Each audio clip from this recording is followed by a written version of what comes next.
It's a little. I get a little doors. I get a little birds. A little Yeah, Hendrix with the backward guitars. it's got a whole garage psych Yeah. No, thing it's going on. really really cool. And our guest today, Will Hoffman, lead vocals of the Night Times. That's the Night Times. And Ryan is in that band. Ryan Havers. That is me. That is the name of me. And this is Dom Dorman. That is the name of me. And we are the Moonlight podcast. Thanks for joining. This is where we talk to people about being creative, working people who are being creative, and what working people do to be creative, and what creative people do for work. I have to apologize. I'm a little under the weather. I am recovering from some kind of disgusting thing that a 3-year-old has brought home from daycare. Put me out of commission for the last couple of days, but I'm slowly getting my voice back. Ryan may have to do a little more talking than me today. Apologies in advance. Perfect. I can't. No, this is going to be good. This is going to be good. You sound really confident and prepared. Very prepared. The Night Times is one of the projects of Ryan and our guest today, Will Hoffman. Will Hoffman is a creative director and a vocalist, and we've got some fantastic music to share with everyone today on the Moonlight podcast. The vibe. When did that record come out, Ryan? Oh my God, when did it come out? That was an EP. We had 2 songs. That's Wake Up Dead. And that came out. It's funny. We've been together for over 10 years, but it seems like we just kind of started. It's crazy. I feel like I remember it coming out. It feels recent, but maybe it was longer than I think. I mean, at least like we'll have to confirm. But I think at least 5 years ago. It's been a while. But again, I don't know, with COVID and everything, it's like time just like there was this lapse in time where everything kind of stopped, and it's weird. Yeah, I was surprised to realize that we've been together for 10 years at this point. It's crazy. It's crazy. Sometimes some of my older tunes will pop up in like a shuffle or a mix or something, and I'll look at the date of it and I can't believe, time really does fly.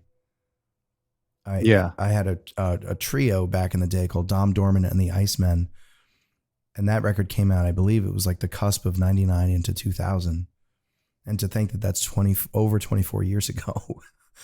That is crazy. My God. Is really crazy. Yeah. And well, I'm excited to talk to Will, getting into it. Will's also a multi-instrumentalist, a man of many talents. And this is what we try and do here on the program, is to bring on folks who are following different paths throughout their creative and professional experiences, people who wear a couple of different hats, and to talk to them about the effect that doing multiple things like that and sort of having multiple projects going, the effect that has on you, yourself, your family, your mental health, things like that, things that Ryan and I recently have been going through as sort of 2 semi-freshly unemployed, long tenured media folks. In starting this podcast, we're trying to talk about the things that we know, the things that we're going through. So, yeah. Ryan, how, knowing that you have a show coming up, don't you? I have a couple things going on. Yeah, I have a show coming up with my other group, Ears with Eyes, on April 27th at Beacon Music Factory. And it's going to be it's a smaller room. It's going to be an intimate show. And actually it's called the BMF Music Hall. This is it's a music school, but they also do live performances there. That sounds great. Yeah, I'm pretty excited about it. And I just put out a song called The Cadillac of Conference Calls last 2 Fridays ago. I don't know. I am terrible with time. I don't know when. Maybe we can close with that today. Sure. Yeah. Yeah. That would be great. But yeah, time is just, I don't know, like the band started 10 years ago. I don't know when Wake Up Dead came out. I don't know when my last song came out. Time is not real. It's a human construct designed to sell calendars. It really is completely meaningless and is not worth tracking. Who are you? It doesn't matter. It doesn't matter. It doesn't matter. I regret to say, I think I have family in town that night, the 27th. So I don't know if I'm going to be able to go, but maybe I can drag my brother-in-law along to come see. If he wants to see, a dad bod Iggy Pop, I mean, who doesn't want to see that? Yeah. Well, let me put it to him that way, and we'll see what he says. Yeah. Because that's the elevator pitch. I think he's looking the for. hook. Yeah. Why? So let me ask. I've seen Ryan perform several times with several different acts. I've also performed the same shows. We've played similar shows together on the same bill at clubs throughout New York City. We were just talking about the Pussycat Lounge, which yeah, that was a great show. When we get Will on, we have to reminisce a little bit, I think, for this show. That was a great show. It had a catwalk, and so Ryan took full advantage of the catwalk.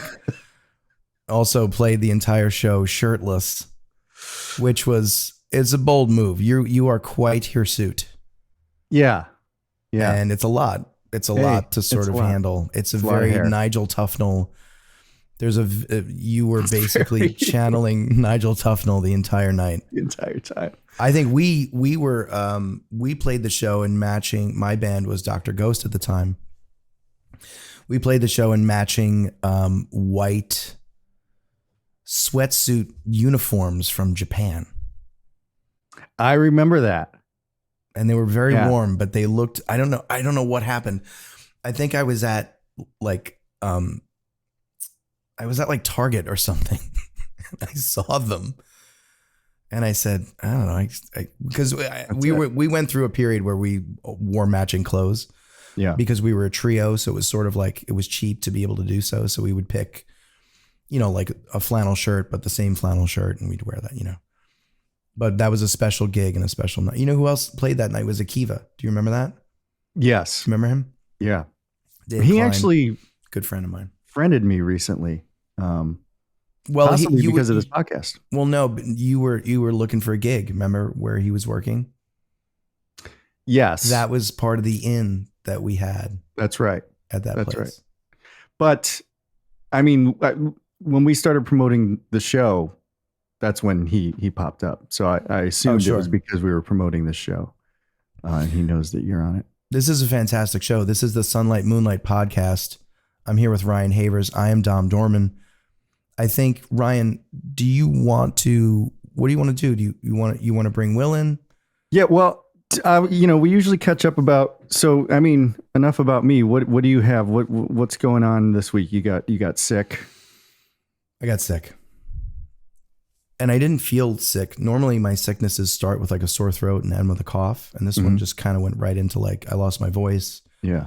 And there was a benefit for the elementary school here in town that I went to on Saturday night. And there was an open bar, yada, yada, yada, Yeah.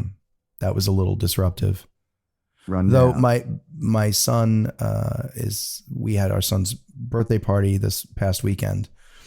It was very cute. It was like a little, there's like a little pottery place in the next town over, and the kids all got like their little, figures to paint and stuff like that. And that was a lot of fun. That's cool.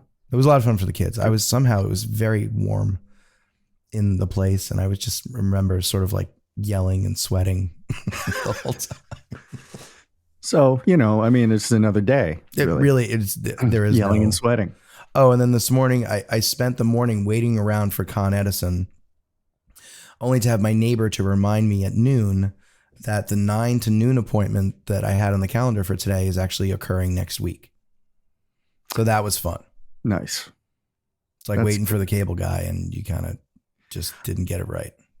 Aren't you working on new music?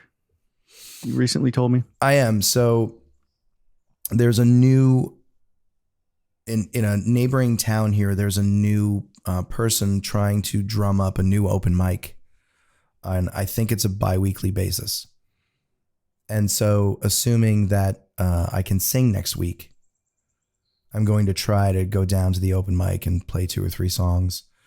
I'm working right now and putting a set together. It's probably about 80% originals, 20% covers. And I'm working in 3-song chunks so I can get them sort of, ready for prime time, and then be able to perform, a 9 to 12 song set. So that's kind of what I'm working on right now. This past week was a little difficult just because I couldn't sing, but I've been playing a lot. I've been selling guitars because I have too many guitars and I don't have a job, and that's a weird fit for me. And it's also really interesting, when you're selling or buying or trading instruments, everybody's got a story, and there's always something interesting. I'll share this before we bring on our guest, Will Hoffman, who I'm very excited to talk to, and I haven't caught up with in a very long time. I purchased this Chinese copy of a Paul McCartney Hoffner bass on Facebook Marketplace. And the guy came by, he had like a Rumble amp, a Fender Rumble amp, which sound fantastic for their size. And this Hoffner, it's a Hoffner bass, but it's made in China. It's sort of a lower quality version of the McCartney bass. And the guy, came to the door, and it was an older gentleman. And I said, do you mind telling me why you're selling it? Just to make sure it's not broken or whatever. And he said, well, I used to play around a lot, and there's not a lot of people to play with anymore. And so I don't get a lot of use out of it. I didn't really think anything of it. That seemed like a very, sort of general thing that happens all the time, right? So I had this bass for about, 6 or 8 months. And I start getting these weird Facebook messages from this person I don't know, who's saying, hey, did you buy a bass? Did you buy a Hoffner bass? And I was like, creepy. Okay. So I sort of looked at her profile, and I was like, okay, she doesn't seem like a stalker. Stolen. Whatever, right? And that's my first thought. I was like, oh my God, this thing is hot. Like, and I'm going to have to give it back, and I'm going to be out, whatever it was, $300 or whatever. It's hat. So we wind up talking over Facebook, and it turns out that the bass actually belonged to her father. And her father and mother, their washing machine broke, and he didn't want to tell his wife that he didn't have enough money to buy a new washing machine because he was ashamed. So he went and sold his bass and his amp to get money to buy a new washing machine. Oh, man. And then he died. Oh, man. And then they said, the daughter, who's the person who's messaging me, said, we couldn't for the life of us find this bass. It was like his prized possession. And it was the thing he loved most in the world. And he had sold it to try and get money for this washing machine, but couldn't tell his family. Was so ashamed he couldn't bring up the courage to tell his family. So she said, and I said, oh my God, I'm so sorry. Like this, he seems like such a nice guy. Like this is really tragic. And he apparently just kind of like dropped dead out of nowhere. Oh man. And rough. So, I say to her, I said, obviously, would you like the bass? Like you can have the bass back. I don't need it. I don't need it that much. We can get another one. But if it has sentimental value to you, of course, I will sell it back to you guys. I mean, I don't want to lose money, but like you're welcome to buy, I will sell it to you. And so a couple of months go by because they're all down in Florida, and the mother finally comes back up here. And, we put this date together for me to go deliver this bass and sell it back to the widow. I show up to the widow's house, and she comes to the door, and she like immediately starts crying. And she's very grateful. And she's like, you're such a nice person. Thank you so much for doing this. And I was like, listen, I just want this thing to be home where it belongs. And it was really kind of touching and moving to be part of this story somehow, that, you know, there's this guy who has so much pride that he gives up, he sells the thing he loves most in the world to make sure that his wife, you know, doesn't have to go to the laundromat. I just want this bass to be home, and I think for it to be in its rightful home, it's going to be double what I paid for. Right, that'll be $8,000. Yeah. No, I only asked for what I paid for. Well, I said I actually really like the amp. Do you want the amp too? Because I'd like to keep the amp. And she was like, I don't care about the amp. We just need the guitar. And I said, okay, fine. Get the amp out of here. I don't need the amp. Sounds great. Rumbles are good. He was cute. You know, he had like the you know, the black strings on it, like, you know, McCartney played, and like he was like a big Beatles guy. That's cool. Well, that's a good story. You know? Yeah. It was just, I just thought it was interesting, you know, as I'm, and anybody who knows me will tell you, I'm very big in sort of like the take it or leave it groups or the Facebook marketplace things of both buying and selling. And it really, it has become, me being unemployed, what it has become for me is like, there's always a little bit of a story there as far as like giving something away or taking something, or selling. You know, I sold an Ibanez acoustic guitar the other day, and the guy's story was that his brother has the same guitar and he's always loved it, but he's never been able to find the same model. And so he saw mine. He was like, now, like, I have one just like my brother, and like, now I don't have to play his anymore because I love playing his. And I was like, okay, cool, great. So that's my story. That didn't happen this week, but that happened a couple of weeks ago. And I was just thinking about the whole selling guitars thing. So I'm not at a point where I'm selling guitars. I hope to not be. Yeah. Well, it's not like that's going to, you know, pay my mortgage. Right. But it's really a sort of, when I look around, it's like, okay, I might have too many guitars. This is insane. Because it's more than that. It's like whatever's back there. This is like what's out. It's bad. It's bad.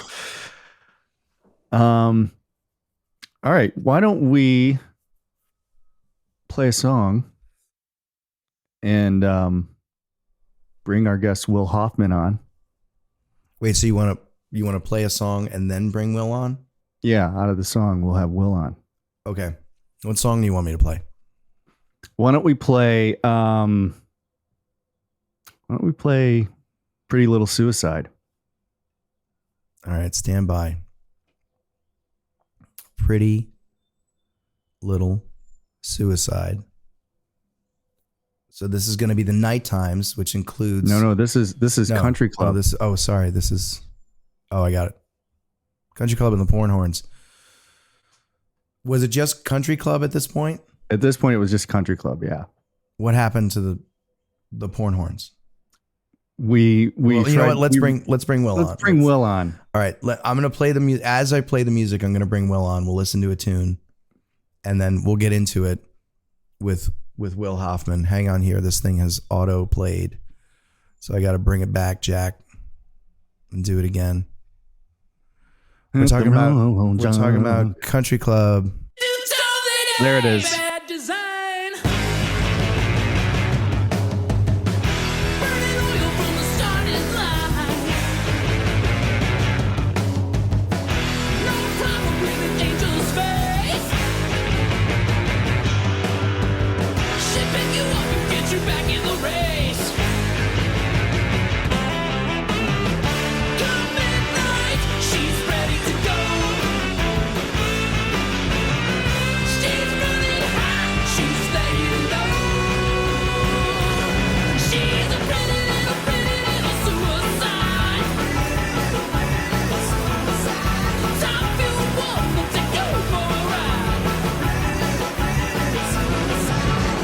She's sweet as Davis.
Oh, hell yeah. I love that song. It's such a fun song. We have Will Hoffman on here on the Sunlight Moonlight podcast. How's it going, Will? Oh, how you guys doing? Good to be here. How are my levels? Your levels are You sound good, man. How's my lighting? level. Lighting's good. You're looking good. Yes. Thank you. All right, let me get rid of the gum. Get rid of the gum. Man, I love that. I get so much out of that. I get Kiss, I get Aerosmith, I get Rocky Horror. Like there's so much going on. So the blending of styles and the musicianship.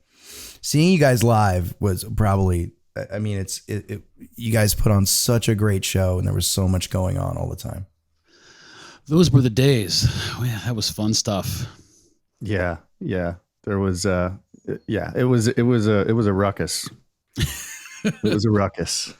It was a ruckus. There's a lot going on. There's six guys in the band, and everybody was bringing something to the table: writing, performing, singing. So there was a lot to see for sure. And you wrote that song in particular. You wrote Yep. everything on that song. Yeah. Yeah. Well, I think you might have had a hand in some of it too, yourself. What was you? Where did you sort of start with that? It seems to me it's almost like it sounds almost like a Pulp Fiction novel, you know, like a campy movie from the 60s, you know. Oh yeah, interesting. Well, I think I was listening to a lot of garage rock, which is fairly evident there. The Sonics, was really listening to a lot of the Sonics at that time, and that song, I don't remember exactly where that came from. Although I think it was written about a boss of mine who made you want to. I remember that. She made you want to commit suicide. So that was like, sort of about her, sort of about a car at the same time. Okay. A car and a woman, how music works in different ways. Rock and roll, cars and women. Double meanings. Well, we were actually talking our previous episode, Ryan, we were talking a little bit about songs that can sound romantic, but are actually about something else that's not a woman or like not a significant other. Do you remember this? Am I making this up? I don't remember. I might have had a dream about this, but Will, we were just talking about how to that end, the double meanings and what's so cool about music and lyrics is that you can paint a picture that's not always what it seems. Right. So it's like, I was just listening to, they just aired the Billy Joel special on CBS that actually got cut short. I don't know if you guys saw that. I read about that. That's ridiculous. But my wife and I were at that show actually where that was recorded, and I was listening to, he's got his new song, Turn the Lights Back On. And, effectively or on the surface, it sounds romantic, but it's actually a little bit about him and his relationship with music and writing music. And so, something like that, something that can be about a woman or a car or,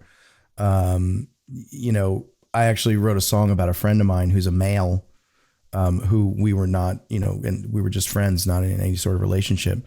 But there's some lines in the song that make it sound like it's kind of like about a girl, but it's really not, just because it's about feelings and emotions and stuff. So I think that's really cool. I love that. Yeah, I like when I allow myself to not have to fully define what a song is about. Like, it's nice to have a sense of it because it's hard to even come up with the words if you don't have some sense of where you're going with it. But to not have to necessarily be super specific, to let the words flow. And if you like them, you like them. Sing the song, play the song, record the song, and let people interpret it for what they want it to be as well. Yeah, you give folks an opportunity, like make it about whatever you want. If this speaks to you, if you connect with this, it doesn't have to be what I want it to be. It's your experience. That's great. Well, you've been writing a lot lately for the night times, and you also you have this another project with another friend of ours, Josh Stark, doing some country music. Are you guys writing in that as well? Yeah. And I hesitate to necessarily call it a full on project. It's the two of us, and we're getting together once every week, every other week, and we both share a common interest in honky tonk music, country music, a little more from like the West Coast style, the Bakersfield area of country music, and we both share that interest, and we both will love to play the music. And so we're giving ourselves the opportunity to sit down with another person and play that music, and it allows us to bring old classics in and sing them together, sing harmonies, work on that, play lead parts, work on that, and to bring originals in. So I think I have 3 originals that we're jamming on right now. Josh has got a couple. But yeah, I've been trying to write, trying to stay busy with that, and just demoing these songs out at home, and love it. It's great. A lot of fun. I feel like I should know this because, I mean, here's the other thing. Will and I, for folks tuning in, like we've known each other since 99, 2000. I think 2000. Like yeah, I think 2000. Yep. Wow. And we were in a previous band, Country Club. It was called Country Club and the Pornhorns, and Country Club, and then we changed it to Claws of Paradise. And we were, yeah. You're trying. That used to. That was I think that was around about 10 years, wasn't it? We were in that. You know, it was maybe only like 8 or 9 years. I don't think we made the 10-year mark. Okay. But you know, we did a lot in that time. I'm gonna round up. Yeah, I'm gonna say a decade. And now Night Times. So we've been playing music together for 20 years. Yeah. It's been great. But when we've written as a band in band settings, but how do you, when you're writing at home, what's the starting point? How do you start? Oh, I think I tend to start with the vocal line, usually, not always. But I think if I have a vocal line that I hear in my head, usually there's words that I like and there's a melody that I like. Sometimes maybe it's just a melody and I got to figure out those words later, but usually it's something around a vocal line, and that allows me to feel like, okay, I've got a hook here. I've got something that I can build off of. And so then I'll start building in, maybe I'll hear like a counter melody in a guitar, and then I'll hear what the bass is going to do, and I'll start building it in that way. On occasion, maybe I'm fooling around on guitar and come up with something, and I'm like, oh, okay, that riff is something, and then I'll sit down and work around that riff. But I think it's, 8 times out of 10, it's, based on a vocal line. Wow. Okay. Yeah. And it's funny. Writing in a band is so, it doesn't seem like it would be, but it's so different than writing alone, or even writing, you and I have collaborated. We're collaborating on a song for Ears with Eyes. Mm-hmm. And that was really cool because that gave me some more insight on how you come up with different things. Like you come up with a lot of different embellishments and variations and stuff, which is really cool. I come up with like nuts and bolts. Mm-hmm. And a part here, a part there, a progression. And that's, for me, that's something I sort of lack in, is the variation and the embellishment. Like I like loops. I could listen to a loop. I could listen to loops all day, Yeah. So yeah, that's interesting. Coming with vocal lines. How about you, Dom? What do you come up with? I go at it from every angle, basically. Sometimes I'll come up with a phrase. I did a song called "Look at Me When You Lie to Me," and I came up with that phrase and I wrote a song around it. Sometimes I come up with a riff and I'll do lyrics to the riff. So one of my most effective methods, and it's actually interesting, sort of how my output is affected, because one of my favorite writing techniques is to do music, to put demos together, and then to listen to them in the car while I'm driving and come up with vocal lines. And there's something about being in the car, to me, psychologically, that is very safe, because I know nobody can hear me. Mm-hmm. And so there's a little bit of a freedom there to sort of like try new and different things that may not sound good the first time. Whereas, when I'm here in my studio and I know my wife is working from home on the other side of the house, there's just that little fear deep down inside where it's like, I might be trying stuff out and she might hear it and be like, oh God, like how awful is that? I know exactly what you mean. Right. Yep. Yep. And the Yeah. car I is will like, often- it's a vocal booth. Right. Yeah. Yeah. I'll often like, as soon as like the house is empty, I'll be like, all right, I got like a half an hour. Let me go in there and record some vocals. Right. Because Right. I just, you know, I want to have the freedom to blast it out, make mistakes, be off key, you know, and just figure out what I want to do. And I don't want this, I don't like the feeling of somebody could be outside the door listening. Yeah. No, Same. and I really I like to vary sort of like song origins. I like to vary where they do come from. I don't want to do an entire record where I do all the music and then I come up with all the lyrics. I don't want to do a whole record of like poetry that I've written and then set it to music. I like the idea of each song having a different birthing process, because it makes it so much more interesting for me. And then it really gives you stories to tell, to say like, you know, hey, I was just really into the Beatles that month, you know, and I came up with this thing that reminded me of George Harrison. Or, you know, I was playing a lot of drums that week. And so I came up with the beat first and then I wrote a song around it. So that's, but I know that there are people who are very regimented in saying like, I need to come up with the music first, you know? And just to talk about Billy Joel again, I think he's one of those guys where in interviews I've heard with him, he says, you know, I come up with the music and then I'll put lyrics to it. Wow. But there's that's a part of the beauty of the art, right? Is there's so many different ways. I know for anything that I'm doing, and it not even music wise, like I have until 3:00 usually, because when the kids get home, like I've tried to cut vocals while they're here. I'm not really self-conscious in front of them. I'm more self-conscious in front of Lori than I am the kids, but they're so loud that it comes right through into the mic. And I'm just like, I can't do it. And it's always like, you know, Dad, I'm hungry, or this, you know. Oh, you're just a butler. You're just a butler. Exactly.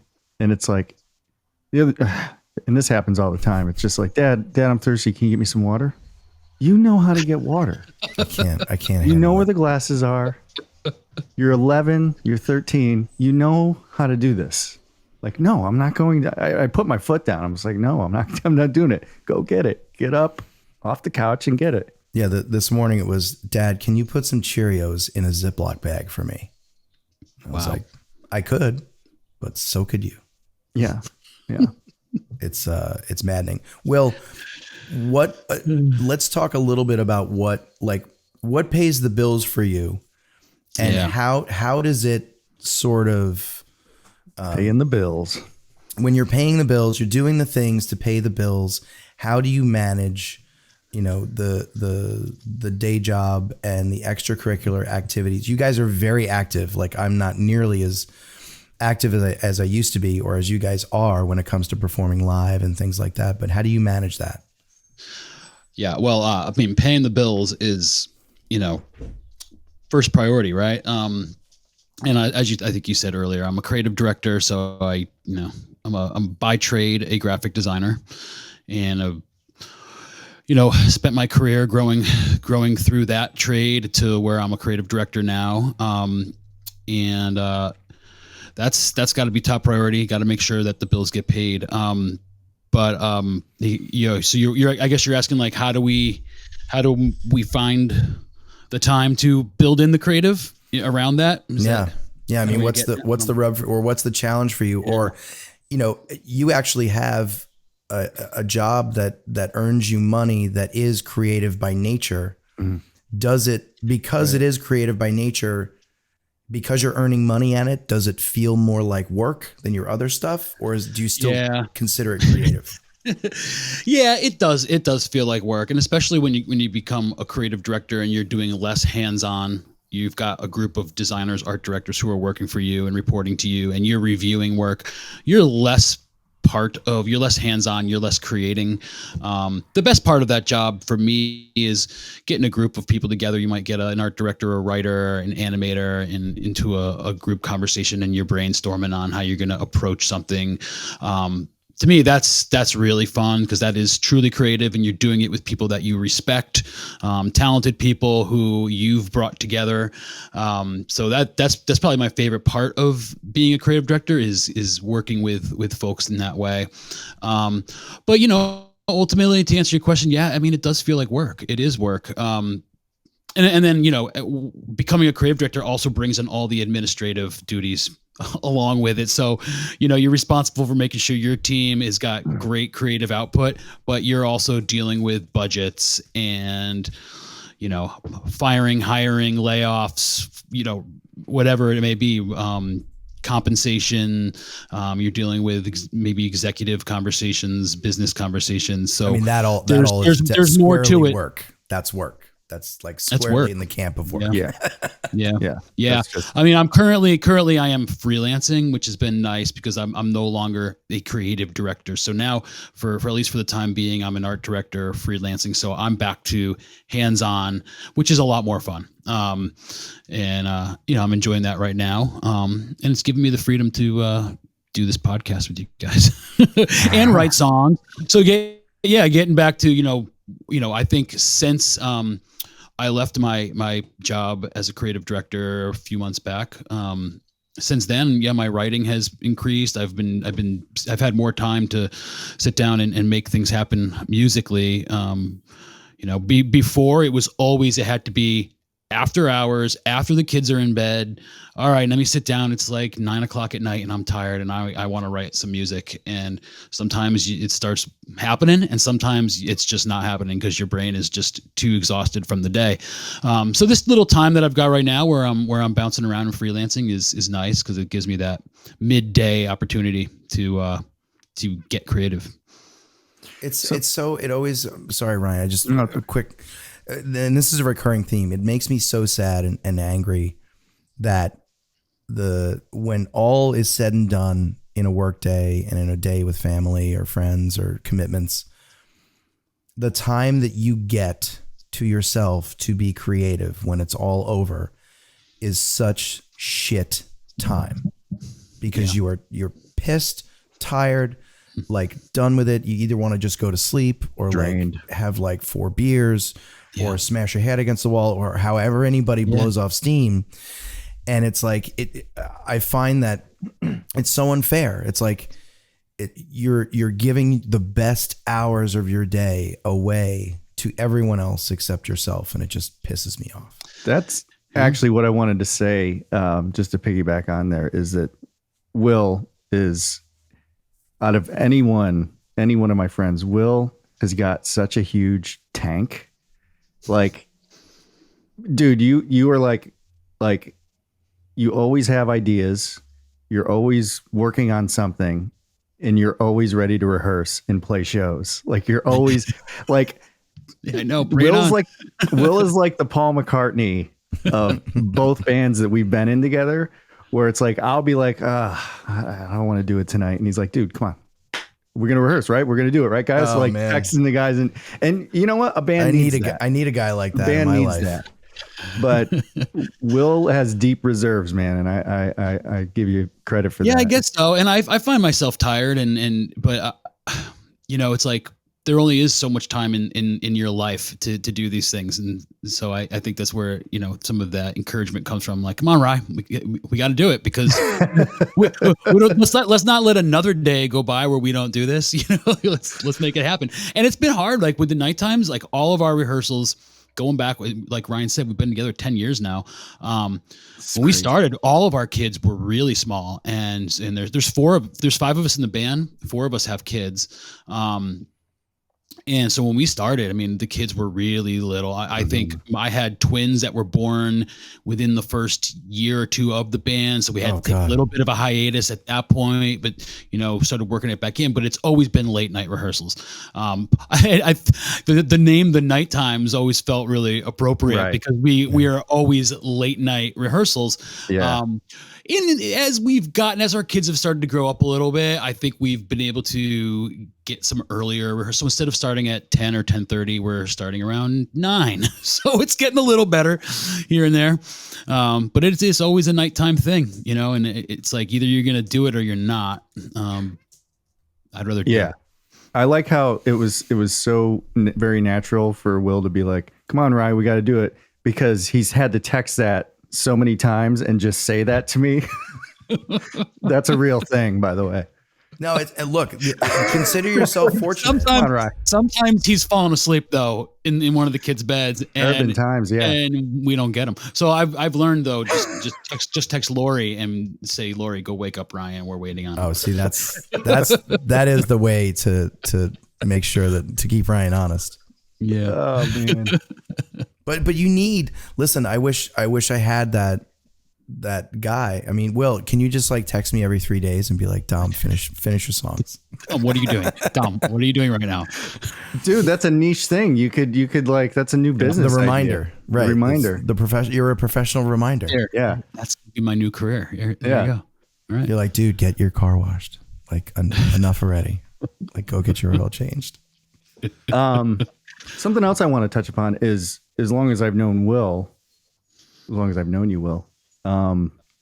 you're like visually creative as well. Will has always made all of the artwork for both Country Club and the Night Times. And you can see like on his back wall there, some of his designs, but, where do you, I don't know that I've ever really talked to you about it. Like that's obviously an interest. That's how you got into becoming creative director for different brands and different companies. Yeah. Yeah. Well, I think that was how I found graphic design. So I had gone through NYU, right? And I was getting close to graduating.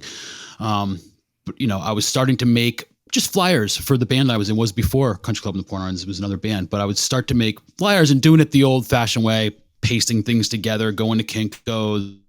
And that was all fun, and the name of that band some was little illustrate stuff. But then I somehow Budovuba. Oh, I think we lost him a little. Wait, yeah. Budovuba. Can you say that again? But at the time, Budovuba. Yeah, there you go. Budovuba. That's right. Okay. Yeah, that's right. Yeah. You got me. You hear me? We got you. Yeah, Yeah, it was breaking up a little bit. So connection was a little bit. Okay. Just let me know if it happens again. But started making posters, flyers like that by hand, and then realized, oh yeah, there's this thing called graphic design that people do for a living. Maybe I should do that. And I was already ending my undergrad studies at NYU, so I had to teach myself graphic design. And when you start digging in and learning about it, you're like, oh, there's all these other things that I didn't know about. I didn't know that about typography and what a skill in, art form typography is. Learning about typefaces themselves and the art of making typefaces. Just like, design principles that, guide what you do as a designer. And then of course, like, how does brand design come together? So I had to learn that stuff over time.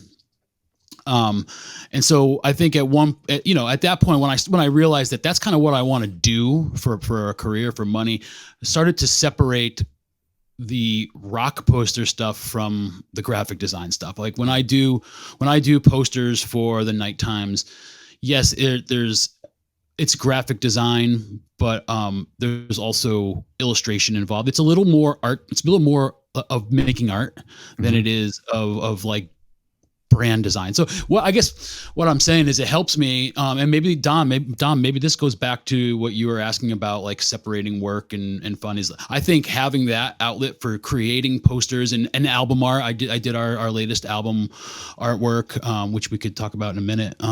Ryan was in the photo. But being able to have that outlet helps me, like when I'm just bogged down in corporate brand world every day, to know that, oh, I'm going to do something really cool for the band later tonight, or I've got a photo shoot where I'm going to bury Ryan in dirt and he's going to lay there with the worms for an hour and he can't move and he can't scratch an itch. That's really fun. And that kind of allows me to have that truly creative part of what I do. So it's all connected. It's all part of the same world. But corporate brand design is very, it's much more technical. Whereas, rock posters and album art can be a little more fun. That's cool though. I mean, yeah, it's sort of like you have these different, like strata of like, you drill down to like, there's the hardcore corporate stuff, which is like people management and finance and all that kind of stuff, being a creative director. And then there's like sort of art director, which is a little bit more hands-on, but in the same sort of venue. And then you have this, Venn diagram where they overlap, where you're doing art for your music, and then you have the music, and you have the lyrics. And it's like this sort of like, I'm just imagining like a tiered diagram of like, Will Hoffman's creative endeavors, or Will's head. It's like, it's all sort of like, it's like a pyramid, but it's good. That's a good way of looking at it for sure. really and you're cool. right. It is kind of cool how there's that part, but it bleeds into the actual music itself. Like you said, like that's that, I'm glad you said that, because it's very true. It's like, it's not just like I'm doing the artwork, but it's for my music. It's my lyrics. It's my stories. So it kind of all comes together. It's nice. Yeah, it's really cool. And also to be able to have that, it reminds me of Cake a little bit, because like they do all the music, like they go to Sony Music and they say, we're going to have this record in a year. And the execs say, okay, just hand it to us. And John McCrae does all the artwork. He started out as a silk screener, making t-shirts. He does all the artwork. And then he just basically hands, careful, Ryan. Remember, I think our mic's cut out when we leave the scene. Do you remember that? That's awesome. I can hear you. No, it's on our recording. It's like a little, it's like a weird glitch, but we might be able to replace that though. Right, Ryan? Yeah. I just wanted to show the, post. I just wanted, It's so cool. Fix it in post.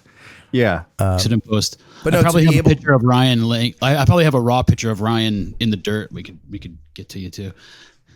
It's awesome. It's such a, I love the visualization of the actual, like, it's like the literal sort of like, In the name of the buried. album, let's just show that again real quick. Yeah, we could talk about this a little bit, because this is fun. I'm pretty psyched about this album cover, and I think what this does too is it brings a lot of what I do together. So, there's a man, Ryan, buried in the dirt, like he's being buried in a shallow grave. On his shirt is the title of the album, "Bury Me in My Favorite Shirt." I wanted to make sure, because we come from like a psych garage thing. I thought it'd be kind of fun to have some psychedelic looking typography. So this was all hand created typography, hand lettered, which was really fun. I really enjoyed doing stuff like that. it reminds me of the posters like from the Fillmore, like back in the 60s and stuff, right? Yeah. It's from that. It's coming from that genre, right? And so it was fun to create all of that. But then I had some shirts made up. There were prototypes for shirts that we eventually made to sell as merch, but we got some prototypes made up. Then we buried Ryan, and our friend Liam did the photography, and he brought some good aesthetic to it as well. The way he lit it, he wanted to go for like as if like there were headlights, like as if somebody had driven a car into a field and they were burying somebody by headlight. And I think he got that really well. That's great. And he cut out a lot of the color, so it's like almost like Ryan's hands look like he's rigor mortis is set in. He's just got no color left in his skin, and so it was really fun. It all came together, and then of course, putting the packaging together becomes a kind of a more traditional graphic design thing. So creating like, the credits and the liner notes and that kind of stuff. So for me, it was fun because it brought all these different things together. And we had a good time doing it. We did a band photo shoot as well around it. So the coffin shape of "Bury Me in My Favorite Shirt" is pretty cool. And then also the guitar pose. Yeah, the rigor mortis guitar pose. Yes, perfect. And we should say that is Liam Goodman was the photographer for this. He's out of Beacon, New York. Awesome photographer, really, really awesome to work with.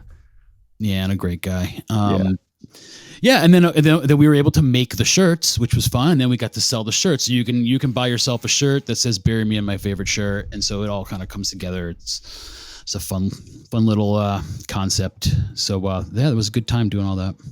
I'm gonna find this other version here. Hang tight, of the band photo shoot. If I can just move this around. Here we go. So let's check this one out. Nope, that's just Ryan. Hey, Ryan. Hi. We don't want that. We don't want that.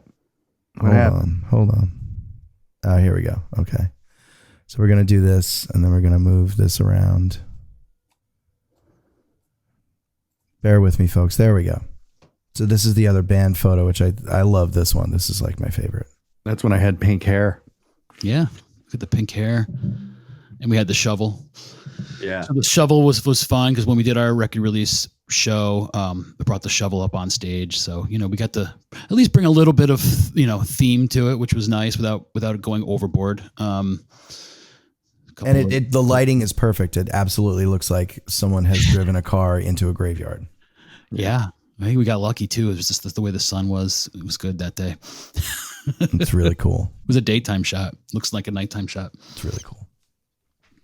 Well, this is great, man. Ryan, do you want to, what do we do? We got a couple of minutes left with Will here, who has work to do, unlike us losers who are, I'm just going to go and like eat a sandwich. But what do we want to get into? Do we want to get into fight? Do we want to get into easy, uneasy? Do we want to let Will off the hook? What do we want to do? Let's do easy, uneasy. Okay. So, Will, we have a little segment here. We do easy, uneasy question where we ask an easy question. I will ask an easy question, and then Dom will ask an uneasy question, or a question that maybe makes you uneasy. Oh, you're gonna love this. Okay. All right, now let's see the easy question. What is your favorite motel chain? Wow. It's not that easy because I don't stay in motels very much. We'll call it Motel 6 because they leave the light on for you. There you go. Wow. Talk about brand recognition, huh? There you go. Okay, so here's the flip side, the question that may make you uneasy. All right. I'm nervous. Have you ever touched a dead body? Yes. Do I What have was to? it? What was it like? Just dead. It was it was like I think it was a friend's funeral and open casket and people were kind of like touching his hand, so I did. And it wasn't awful.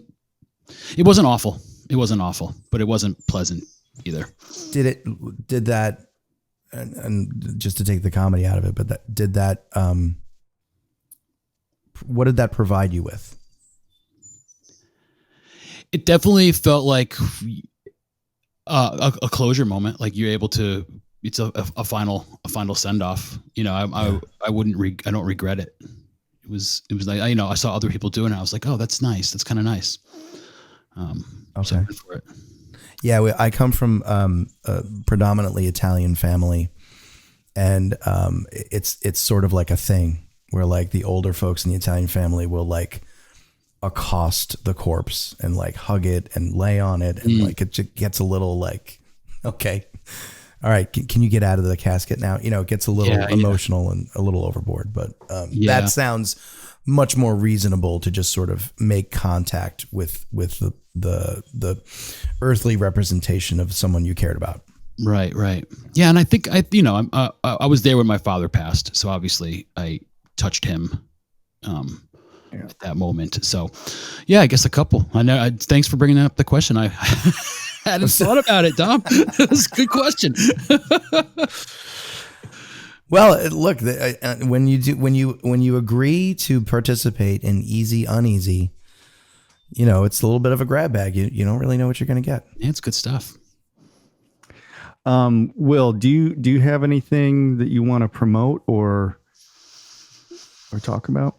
I don't have much to promote right now, guys. Working on trying to get some nighttimes gigs. That's the main thing right now. Well, we can talk about, it's the nighttimes.bandcamp.com, where you can listen to and purchase these songs that we've been listening to. Again, that's the Nighttimes. That's 2 T's. It's 2 T's. .bandcamp.com. And it's got some of the songs that we featured here. And again, keep your eyes and ears out in the Hudson Valley music scene for the Night Times playing out live. I know you guys play Quinn's pretty often, right? Is that like your jam? Yeah, we're kind of branching out. We're looking down a little down south. We play the city sometimes. Trying to get up north of here. Yeah. But yeah, Beacon's our home base. The scene in Beacon has changed a little bit, so we're trying to roll with the punches here in town. But yeah, looking to do a probably last spring we did our record release party, so we produced our own show. We rented out the old auditorium in the old high school here and did a big production there. So I think we're looking to do that again this spring/summer at a different location. So stuff in the works. I should promote myself at least in some if anybody out there is looking for an art director, creative director, willhoffmancreative.com, willhoffmancreative.com. You can find me there. But yeah, that's great. No, listen, look, that counts too. I mean, we're I'll piggyback off of Will. I mean, I need a job. So if anybody wants to hire I also, yeah, in addition to, need a job as well too. Yeah, this is the shameless self-promotion part of the show. No one's gonna hire me. No, but we're on LinkedIn. And what is that? It's willhoffmancreative.com. You got it. That's right. All right, great. Spelled just like it sounds. Yeah, 2 F's. Hoffman. Awesome. And we're here on the Sunlight Moonlight podcast. Ryan and Will, do you want to pick a song to play us out here? You want to do Machines, Will? Yeah, let's give it a go. Yeah, this is a fun one. This is one that I brought to. I had demoed this years before the Night Times existed. I had been playing with a few people in Jersey City at that time, and that group didn't go anywhere. But I had demoed this out. It's a 6/8 time. And it's a cool guitar part. It's a burner. And then it gets into a 4/4, a fast 4/4. And then I think somebody else in the band came up with the idea of going to like a slower 3/4 outro. But yeah, so this one came out of my brain for the most part. And it was fun to like pull some old demo out, and I played it for the guys and they were like, yeah, let's do it. So it made the album. That's always such a good feeling. Like you have this old demo that you always kind of liked but never did anything with. And then like you pull it out and other people are like, hey, this is good. And you're like, oh, I'm not a moron. Like this is it's super awesome. Fun to play this one too. It's like it just makes me want to dance all over. This is great. Well, Will, what a fantastic conversation we had. I really enjoyed catching up and hearing about how you sort of balance your different creative endeavors personally and professionally. We're here on the Sunlight Moonlight podcast. Ryan Havers. Yes. Any final thoughts for this particular episode? Take her light. Oh, very rich. Well, I want to say thanks, guys. This was a pleasure. And Dom, it was really great to speak with you again, because it's been, I have no idea how many years. I know it's been a long time, so it's great to see you and have a conversation. So thank you, guys. Of course. Next time, maybe we'll have Will on again. We got to talk about the Pussycat Lounge. We didn't talk about that. We do. We'll say, you know what? We'll save that for the sequel, right? We'll always have the Pussycat Lounge. Yeah, we'll always have it. All right, here we go with the Night Times. Again, the nighttimes.bandcamp.com. This is a song called Machines.